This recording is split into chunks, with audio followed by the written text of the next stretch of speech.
Good morning. आज हम लोग एक नई यूनिट स्टार्ट कर रहे हैं बच्चों, दैट इज नर्व फिजियोलॉजी यानी तंत्रिका कारिकी। नर्वस सिस्टम में आपको तंत्रिका कारिकी में जो चीज़ें पढ़नी है वो है तंत्रिका की संरचना और उसकी कारिकी। कारिकी में दो चीज़ें होती हैं, एक नर्व कंडक्शन होता है यानी तंत्रिका चालन होता है, और एक होता है नर्व ट्रांसमिशन, तंत्रिका संचरण। ठीक है, तो आज ये इंट्रोडक्टरी लेक्चर है। और होता क्या है कि हम नर्वस सिस्टम तो ऐसे बचपन से पढ़ते आ रहे हैं, जब से आपने बायो के कोई भी लेसन पढ़ने शुरू किए हैं साइंस की क्लास में, तो तंत्रिका तंत्र आपके लिए कोई नया नहीं है। लेकिन इसके इंट्रोडक्शन में ये कोशिश करूंगा कि कुछ जो बेसिक कॉन्सेप्ट्स है, कुछ जो मौलिक कंसेप्ट्स है, वो आपको बैठ जाए दिमाग में, और इसके बाद हम जो मेन चैप्टर है उस पर जाएंगे। So today we are going to introduce the nervous system, importance of nervous system, कि शरीर की कारिकी में नर्वस सिस्टम का यानी कि तंत्रिका तंत्र का क्या योगदान होता है, उसकी क्या महत्ता होती है, किस पर्पस के लिए यूज होता है। ये चीजें कुछ हम आउटलाइन इसका देखने का प्रयास करेंगे। तो चलिए शुरू करते हैं। The first thing is coordination. अब आपको ये लगेगा कि मैं पढ़ा तो तंत्रिका तंत्र रहा हूँ, why I am speaking about the coordination. Coordination मतलब होता है समन्वयन। तो ये चूंकि आप बायो के विद्यार्थी हो तो आपको ज़्यादा दिक्कत नहीं होगी इस बात को समझने में कि तंत्रिका तंत्र जो होता है वो हमारे शरीर में समन्वयन का काम करता है।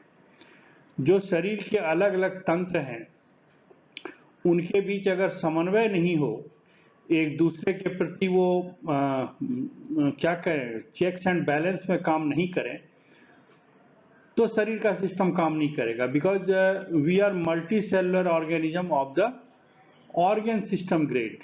हम लोग बहुकोशिकीय प्राणी हैं और हमारे में जो अंग तंत्र स्तर का शारीरिक संगठन है, तो इस स्तर पर जो अंग तंत्र है उनके बीच का समन्वय अत्यावश्यक हो जाता है। और समन्वयन की जो क्रिया है उससे एक चीज मेंटेन की जाती है बॉडी में, जिसको हम कहते हैं होम्योस्टेसिस या समस्थैतिकी। तो देखिए क्या होता है ये समन्वयन। Coordination is the process through which two or more organs of body interact and complement the function of one another. समन्वयन वो प्रक्रिया है या समन्वय वो प्रक्रिया है जिसके द्वारा शरीर के दो या उससे अधिक अंग आपस में अंतरक्रिया करते हैं। अब अंतरक्रिया करने के लिए बिल्कुल पास पास नहीं चले जाएंगे, they can be located remotely also, एक दूसरे से दूर भी रह सकते हैं, बट उनके बीच एक क्रिया होती है। और क्या करते हैं कि एक दूसरे के कारिकी के पूरक होते हैं। One organ complement the function of another, मतलब एक ऑर्गन का जो कार्य है, उस कार्य जिस पर्पस से वो कार्य शुरू किया गया है, जिस उद्देश्य से वो कार्य शुरू किया गया है, वो उद्देश्य दूसरे ऑर्गन के द्वारा पूरा किया जाता है। शरीर में समस्थैतिकी। अब समस्थैतिकी हम आपसे कई बार चर्चा कर चुके हैं कि this is the steady state of internal condition in the body. मतलब हमारे शरीर में जो हमारे आंतरिक परिस्थितियां होती हैं, आंतरिक जो पैरामीटर्स होते हैं, वो सारी चीजें एक रेंज में रहती हैं। जैसे हमारा टेम्परेचर है, टेम्परेचर कम हो गया मतलब आदमी हाइपोथर्मिया में चला गया, मर जाएगा। टेम्परेचर अधिक हो गया मतलब आदमी जो है फीवर में है, उसको रेगुलेट करना पड़ेगा। उसी प्रकार से जो हमारा ब्लड प्रेशर है, रक्तचाप है, वो 120 से लेकर के 80 मिलीमीटर पारे के दाब के बराबर होता है। हमारा जो क्या कहते हैं, पुतलियों का आंखों का झपकना है, सांसों की क्रिया है, हमारा हार्ट बीट है, these all things are regulated, ये सारी चीजें नियमित होती हैं, and they work in some defined range of numbers, कि उसमें क्या होता है कि एक संख्यात्मक रूप से ये सीमित होता है, कि जैसे आपने देखा कि ब्लड प्रेशर अगर 120 से ज्यादा ऊपर वाला जा रहा है या 80 से ज्यादा ऊपर जा रहा है, 90 हो रहा है, 100 हो रहा है नीचे वाला ब्लड प्रेशर जो डायस्टोलिक प्रेशर है, तो उस कंडीशन में कहते हैं कि आदमी जो है वो उनको हाई ब्लड प्रेशर है। या हमारे शुगर का लेवल जो ब्लड में है अगर वो 100 से ऊपर चला गया तो कहते हैं कि डायबिटीज है। तो हर एक के साथ, हर एक पैरामीटर के साथ, हर एक जो क्रिया होती है उसके साथ कुछ नंबर्स होते हैं, एक न्यूमेरिकल रेंज होता है, और उसी में कोई पर्टिकुलर फंक्शन, कोई एक विशेष कार्य की कार्य करती है।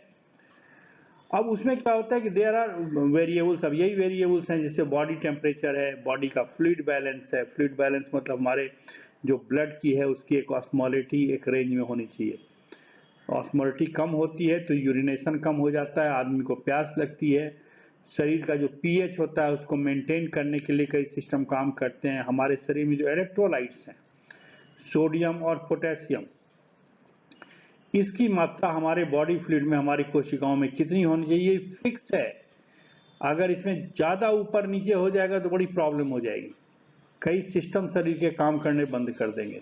आयंस हैं, दूसरे ions apart from this electrolyte, glucose, ये सारी की सारी चीजों का जो लेवल होता है ना बॉडी में, they are maintained in a preset limit, एक पहले से तय की हुए सीमाओं में रहते हैं, उसको हम कहते हैं होम्योस्टैटिक रेंज। तो ये जो है, this is essential for survival, ये सर्वाइवल के लिए जरूरी है। और होता क्या है कि ये जो कोऑर्डिनेशन का काम हमने जो बताया, जो कोऑर्डिनेशन बताया हमने, उसका जो रेगुलेशन होता है, उसका जो नियमन होता है, उसका जो एग्जीक्यूशन होता है, उसकी जो उसका जो क्या कहते हैं, उस चीज को जो लागू करने की का काम होता है, दैट इज वो नर्वस सिस्टम करता है। ठीक है, तो अब देखिए यहाँ लिखा हुआ एग्जाम्पल ऑफ कोऑर्डिनेशन, कोऑर्डिनेशन कैसे काम करता है उसका एक उदाहरण ही देख लो। While doing strenuous exercise of running, rate of breathing, blood circulation and heartbeat increases.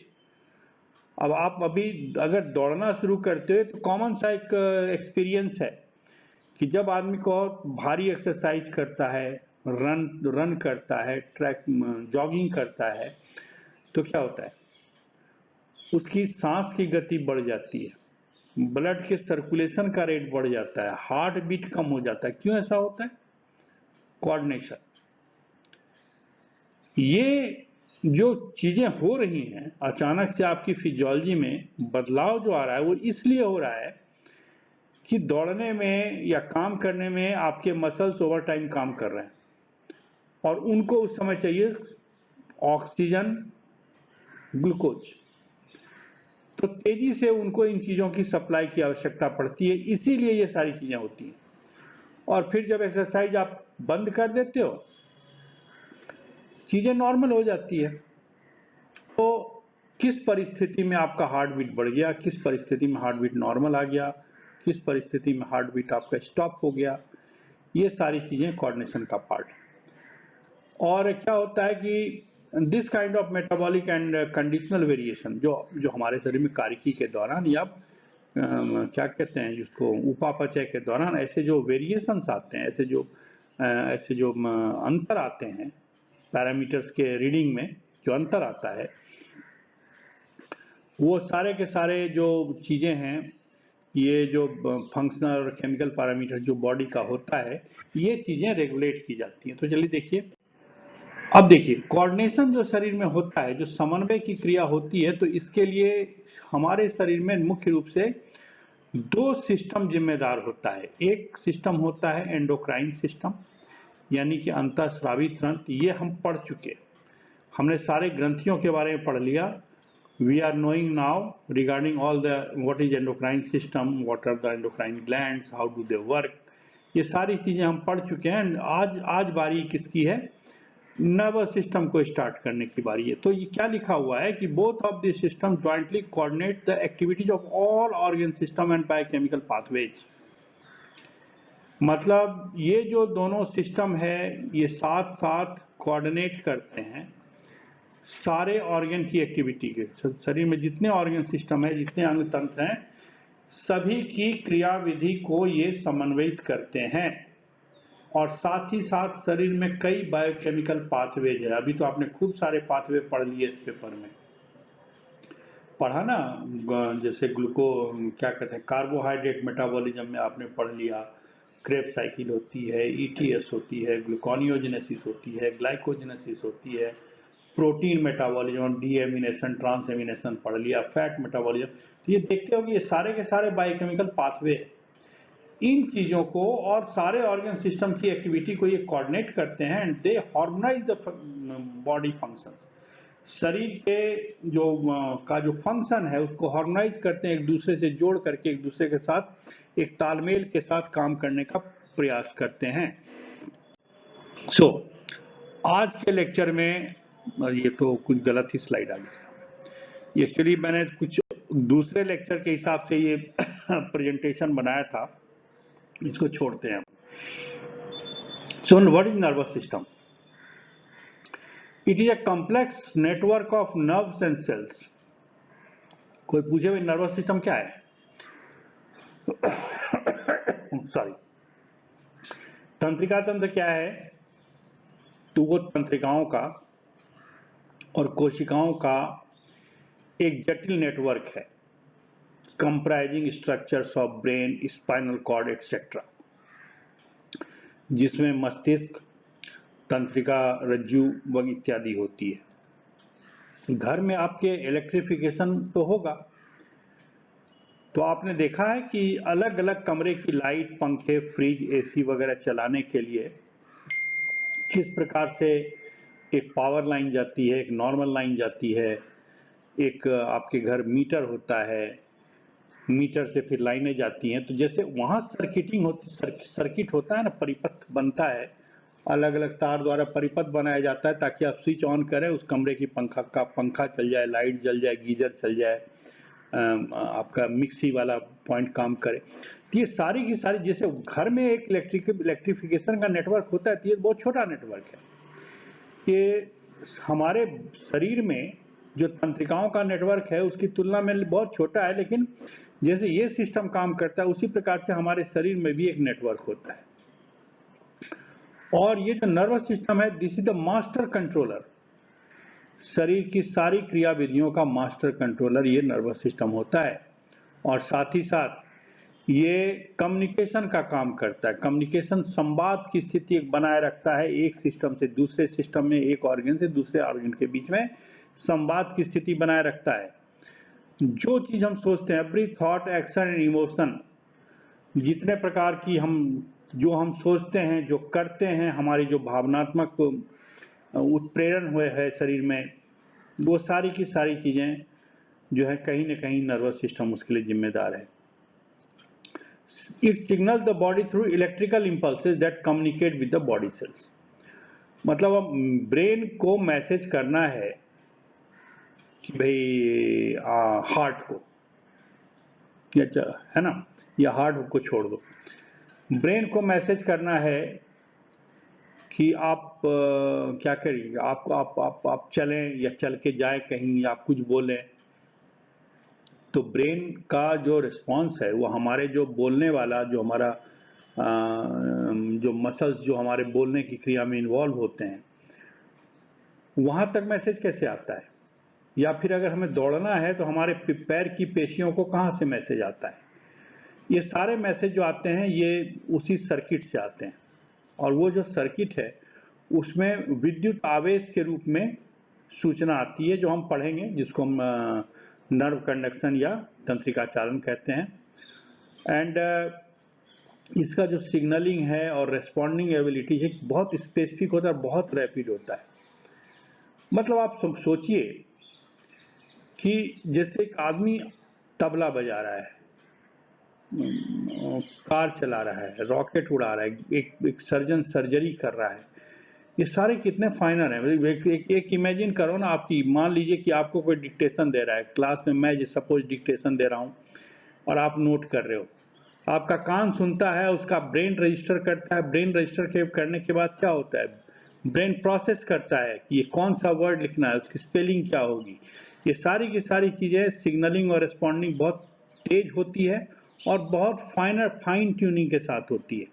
So the system of neurons, neurochemical क्या है, दो न्यूरॉन्स के बीच में जो जो जो मैसेजिंग होती है, जो कम्युनिकेशन होता है, वो न्यूरोकेमिकल्स के द्वारा होता है। इसको हम न्यूरोट्रांसमीटर कहते हैं, हम पढ़ेंगे इसमें किसी चैप्टर में। तो ये और दूसरे जो एलाइट स्ट्रक्चर है वो क्या करते हैं, दे कैन डिटेक्ट मतलब पहचान सकते हैं, रिसीव ग्रहण करते हैं, and transmit different kind of stimuli, अलग अलग प्रकार के जो उद्दीपन को वो भेजते हैं एक से दूसरी जगह। इसको हम कहते हैं न्यूरल सिस्टम। कि जैसे मान लीजिए किसी के कील चुभ गया, तो कील चुभ गया तो ये डिटेक्ट किया गया कील चुभा, वो घटना रिसीव की गई हमारे तंत्रिका रज्जु में, फिर वहां से जो इंटरन्यूरॉन है उसने उसको प्रोसेस किया और उसके बाद उसने ट्रांसमिट किया मोटर न्यूरॉन को। मोटर न्यूरॉन ने तुरंत पैर की पेशियों को कहा कि भाई वो हटा लो, वो नुकीली चीज है, दर्द होगा। तो ये इस प्रकार से किसी को पहचानना, उसको प्रोसेस करना, रिसीव करना, ट्रांसमिट करना, ये सारा का सारा काम जो होता है वो न्यूरल सिस्टम या तंत्रिका तंत्र ही कहिए इसको करता है। तो जो क्लासिफिकेशन है इसका, structural classification of nervous system क्या है, एक तो ब्रेन, एक हमने आपको वैसे कई बार मैं यह बात बोल चुका हूं, इसलिए मेरे ख्याल से इसको बहुत ज्यादा इम्फेसिस करने की आवश्यकता नहीं कि शरीर का जो सिस्टम है, हमारा नर्वस सिस्टम तीन चीजों पर बढ़ता है। Number one is CNS, central nervous system, जिसमें क्या आते हैं, मस्तिष्क और तंत्रिका रज्जु यानी कि ब्रेन और स्पाइनल कॉर्ड। दूसरा पेरिफेरल नर्वस सिस्टम, परिधीय तंत्रिका तंत्र, जिसमें मस्तिष्क से और स्पाइनल कॉर्ड से जो निकलने वाली तंत्रिकाएं होती हैं। मस्तिष्क से आपको पता है कि क्रेनियल नर्व्स या कपाल तंत्रिकाएं निकलती हैं, जो स्पाइनल कॉर्ड है वहां से मेरु रज्जु तंत्रिकाएं निकलती हैं। फिर होता है ऑटोनॉमिक नर्वस सिस्टम। अब ये वाला जो सिस्टम है ये तो हमारे वॉलेंट्री कंट्रोल में है, ऐच्छिक नियंत्रण में है, ठीक है।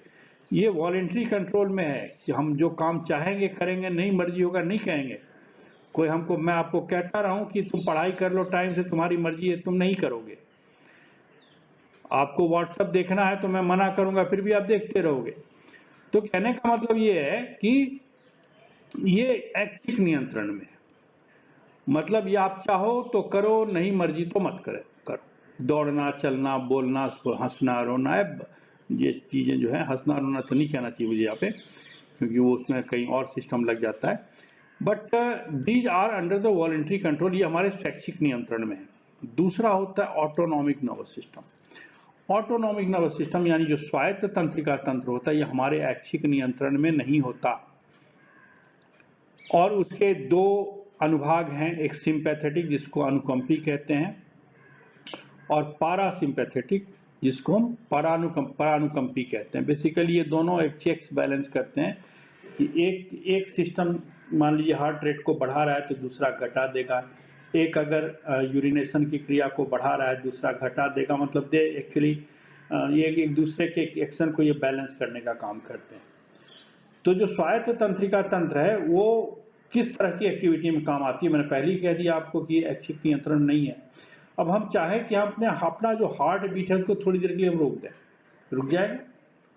मैं चाहूं कि मैं अपना हार्ट बीट ना रोक लूं, या हमारा जो ब्लड सर्कुलेशन उसको रोक लूं, या हमारा खाना जो हमारे आहार नाल में है उसके मूवमेंट को रोक दूं, ये चीजें हमारे ऐच्छिक नियंत्रण में है नहीं। वहां जो मसल्स काम कर रहे हैं they are regulated by the autonomic, वो स्वायत्त है, स्वतंत्र है अपने आप में। वो सिस्टम वो हमारी इच्छाओं को नहीं मानता। तो that is autonomic nervous system. अब जो कुछ इंपॉर्टेंट टर्म है क्या है, एक चीज होती है स्टिमुलस। स्टिमुलस मतलब उद्दीपन, एनी एक्सटर्नल और internal factor that causes the living organism to react is called stimulus. अब स्टिमुलस क्या है कि आपको बड़े अच्छे खाने की खुशबू आई, ये स्टिमुलस है, उद्दीपन है। या आप, अभी का मौसम है, आपने कोई स्वेटर वगैरह नहीं पहना और दरवाजा खोल के घर से सुबह 4 बजे बाहर आ गए, स्टिमुलस से आपको ठंड लगेगी। उसी प्रकार से कई प्रकार के जो उद्दीपन हमें महसूस होते, फिर रेस्पॉन्स होता है। अब जैसे कि आपको बड़े अच्छे खाने की खुशबू आई तो क्या होगा? हो सकता है कि अगर आप भूखे हो तो आपकी लार ग्रंथियां काम करने लग जाए, सेलिवेशन होना शुरू हो जाए। उसी प्रकार से ठंड लगे तो क्या करेगा? उसके बचने का प्रयास करोगे, हैं? या फिर तुरंत अंदर चले जाओगे, या आप बाहर निकले, आपको पता नहीं, जैसे बाहर निकले पता चला जोर की बारिश आ गई, आप अंदर चले आओगे, छाता ढूंढने लगोगे। ये होता है रेस्पॉन्स। अब इम्पल्स क्या होता है? इम्पल्स जो न्यूरॉन्स में ट्रेवल करता है। अब जैसे कि मस्तिष्क है या स्पाइनल कॉर्ड है, वहां से न्यूरॉन्स बहुत सारे मैसेज लेकर के हमारे मोटर ऑर्गन्स तक जाते हैं, हमारी पेशियों तक जाते हैं। वो पेशियां जो किसी भी यांत्रिक कार्य को संचालित करती है, लिखना, पढ़ना, बोलना, चलना, करना, सारा जो है इस तरह के काम करने के लिए जो पेशियां लगती हैं उसको मोटर वो मसल्स हैं। तो इस तरह के मसल्स को एक्टिवेट करने के लिए, चलाने के लिए जो तंत्रिकाएं होती हैं उनको मोटर न्यूरॉन्स कहते हैं। तो अब ये है कि जैसे कोई सेंसेशन आया, एक चीज तो ये होता है कि जहां से आपने उद्दीपन फील किया, जैसे मैंने कहा कील चुभ गई तो आपके त्वचा पर चुभी, ठंड लगी या गर्मी लगी आपकी त्वचा ने महसूस किया, इसको प्रोसेस किया किसने? स्पाइनल कॉर्ड या ब्रेन ने, ठीक है। और वहां पर अगर ये रिफ्लेक्स एक्शन है तब तो स्पाइनल कॉर्ड से ही रिस्पॉन्स चला जाएगा तो ब्रेन तक जाएगा, प्रोसेस होगा।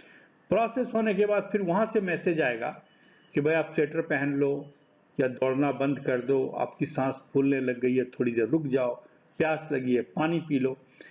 अब क्योंकि स्टिमुलस जो होता है सिर्फ एक्सटर्नल नहीं हो सकता, ये इंटरनल भी हो सकता है। आपको पेट में दर्द हो रहा है, डॉक्टर के पास जाओ। तो उसी प्रकार से कहने का मतलब कि एक तो जो सेंसेशन को या संवेदनाओं को हमारे सेंट्रल नर्वस सिस्टम तक पहुंचाता है, दूसरा जो संवेदनाओं को सेंट्रल नर्वस सिस्टम से लेकर के हमारे मोटर न्यूरॉन्स के जरिए ले जाता है। ये न्यूरॉन्स बीच में जो आते हैं तो उसमें मैसेज कैसे जाता है? वो जाता है तंत्रिका चालन से या विद्युत आवेश के द्वारा, उसमें पोलराइजेशन डिपोलराइजेशन होता है, हम पढ़ेंगे। उसके बाद क्या होता है? रिसेप्टर्स, ग्राही अंग होते हैं कुछ। अब शरीर का हर अंग ग्राही है ऐसा नहीं है, आपको पता है, ज्ञानेंद्रियां कहते हैं उसको, अलग अलग ऑर्गन में अलग अलग चीजें होती हैं। तो रिसेप्टर जो ग्राही अंग या जिसको हम ज्ञानेंद्रियां कहते हैं, 5 ज्ञानेंद्रियां है, आप जानते हो। आंखें देखती हैं, कान सुनते हैं, नाक जो है गंध महसूस करते हैं, हमारी जीभ जो है स्वाद चखती है, त्वचा सर्दी गर्मी महसूस करती है, दर्द महसूस करती। तो ये तो बाहर की तो ज्ञानेंद्रियां हैं। उसके बाद सर क्या होता है? शरीर में अंदर भी ज्ञानेंद्रियां हैं।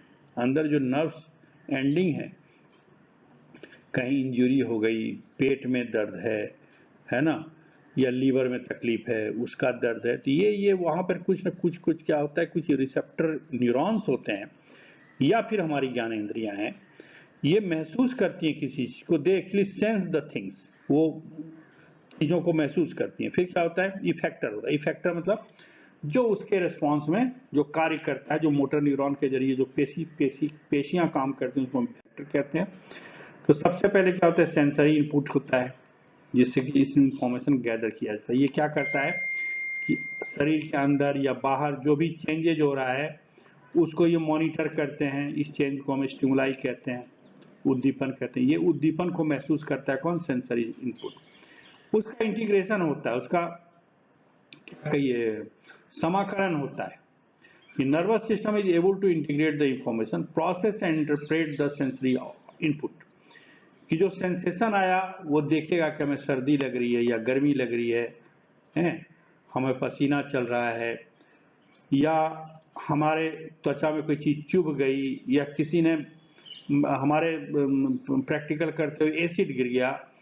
तो ये सारी किस प्रकार का तकलीफ है या किस प्रकार का इनपुट है या किस प्रकार का आनंद महसूस कर रहे हैं। जैसे मान लीजिए गर्मियों का टाइम, आप एसी कमरे में चले गए, ठंडा लग रहा है, अच्छा लग रहा है, तो ये जो चीजें हैं, संवेदनाएं हैं, उसको हमारा नर्वस सिस्टम ग्रहण करता है, उसको इंटरप्रेट। फिर मोटर आउटपुट होता है, response to the integrated stimuli, मतलब जो भी इंफॉर्मेशन संवेदना के जरिए प्रोसेस किया गया उसके प्रति रिस्पॉन्स होता है। और ये रिस्पॉन्स क्या करता है? मसल्स को या ग्लैंड को स्टिमुलेट करता है। जैसे भोजन की अच्छी खुशबू आई तो क्या हुआ? गैस्ट्रिक ग्लैंड जो है वो स्टिमुलेट हो जाएगा, सलाइवरी ग्लैंड स्टिमुलेट हो जाएगा, कई ग्लैंड स्टिमुलेट होते हैं। और ये तो मैंने बहुत सिंपल एग्जांपल आपको दिए। एंडोक्राइन ग्लैंड्स और दूसरे जो इंपॉर्टेंट एक्सोक्राइन ग्लैंड्स है वो एक्टिवेट हो जाते हैं। और ये क्या लिखा हुआ है, nervous system doesn't work alone in maintaining the homeostasis. ये बता चुके हम आपको कि नर्वस सिस्टम अकेला ही नहीं है जो समस्थैतिकी का को मेंटेन करता है शरीर में, बल्कि इसके साथ एंडोक्राइन सिस्टम भी काम करता है। बेसिकली वही चीज है जो मैं इतनी देर से आपको सुनाए जा रहा हूँ।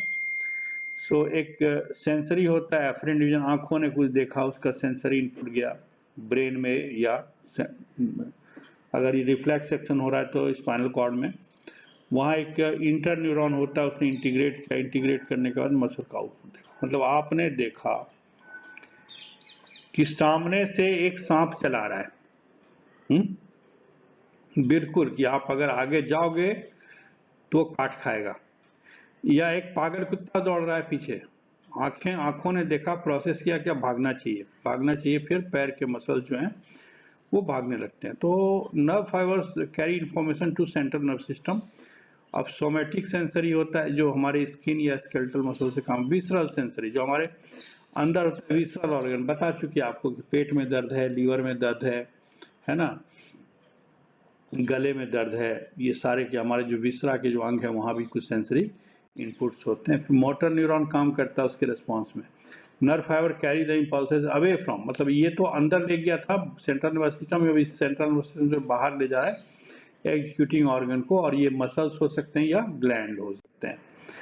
फिर सोमेटिक नर्व, अब देखिए जो नर्वस सिस्टम है दो प्रकार के होते हैं, एक तो हमारा सोमेटिक नर्वस सिस्टम होता है जो स्केलेटल मसल्स पे काम करता है, हमने मसल कॉन्ट्रैक्शन पढ़ लिया, वहाँ ये वॉलेंट्री कंट्रोल में है, ऑब्वियस सी बात है। दूसरा ऑटोनॉमिक नर्वस सिस्टम से जो कंट्रोल होता है, जो स्वायत्त तंत्रिका तंत्र से होता है, उसमें स्मूथ मसल्स और कार्डियक मसल्स काम करते हैं और ग्लैंड्स काम करते हैं। तो ये हम बेसिकली अब स्मूथ मसल्स क्या है, कार्डियक मसल्स क्या है, इसकी विस्तार से हम चर्चा कर चुके हैं जब हमने मसल कंट्रैक्शन या क्या कहते हैं उसको, पेशी संकुचन वाला चैप्टर पढ़ा था 3-4 लेक्चर में, तो ये दोनों आप जानते हो। So this is the overall picture of the जो ऑर्गेनाइजेशनल सेटअप है, जो संगठनात्मक जो एक संरचना है नर्वस सिस्टम की, कैसी है कि there is a central nervous system जिसमें ब्रेन और स्पाइनल कॉर्ड आते हैं। ये पेरिफेरल नर्वस सिस्टम है जिसको हम परिधीय तंत्रिका तंत्र कहते हैं। ये एक दूसरे को क्या करते हैं, एक दूसरे के चेक्स एंड बैलेंस में काम करते हैं, ठीक है। फिर उसमें क्या होता है कि जो हमारा सेंस ऑर्गन है, जो ज्ञानेंद्रियों के अलावा जो सेंसरी नर्व्स हैं विसरा में या हमारे ज्ञानेंद्रियां हैं, वो सेंसरी स्टिमुलस लेकर के हमारे पेरिफेरल नर्वस सिस्टम को, अब पेरिफेरल नर्वस सिस्टम को आवश्यकता पड़ेगी तो ये सेंट्रल नर्वस सिस्टम तक लेके जाएगा, अदरवाइज ये रिफ्लेक्स यहीं से वापस हो जाएगा, या नर्वस सिस्टम कोई कमांड देगा इसको और फिर वहां से ये मोटर, दो तरह से होता है। एक तो ये सीधा ही शॉर्ट सर्किट हो जाता है जब रिफ्लेक्स एक्शन की क्रिया प्रत्यावर्ती क्रिया होती है ना, तो क्या होता है कि नहीं, सॉरी ऐसे नहीं करना चाहिए। एक्चुअली होता क्या है कि ये स्पाइनल कॉर्ड तक जाएगा या ब्रेन तक जाएगा और वहां से जो मोटर इनपुट निकलेगा। अब ये कुछ तो सोमैटिक हैं जो हमारे ऐच्छिक नियंत्रण में है, और कुछ इनवॉलेंट्री हैं जिसमें कि स्मूथ मसल्स और ग्लैंड काम करते हैं। ये दो प्रकार के हैं, पैरासिम्पैथेटिक और sympathetic. So this was an introductory idea regarding the nervous system, और मेरे ख्याल से इसके साथ हम खत्म करते हैं। अगले में हम आपको, जैसे नर्वस सिस्टम भी है तो वो मैं टुकड़ों में पढ़ाऊंगा, क्योंकि जब मैं देखा है कि मैं जब लंबा लेक्चर रिकॉर्ड कर देता हूं तो आप देखते नहीं हो, क्योंकि आपके मोबाइल का डाटा शायद अफोर्ड नहीं कर पाता उसको देखना। तो एनीवे आज हम इसको यहीं ख़त्म कर रहे हैं, और नेक्स्ट लेक्चर में हम बात करेंगे नर्वस टिश्यूज की, यानी कि तंत्रिका उत्तक की बात करेंगे, ठीक है। तो इसके साथ ही आज का लेक्चर खत्म कर रहा हूँ। Thank you very much.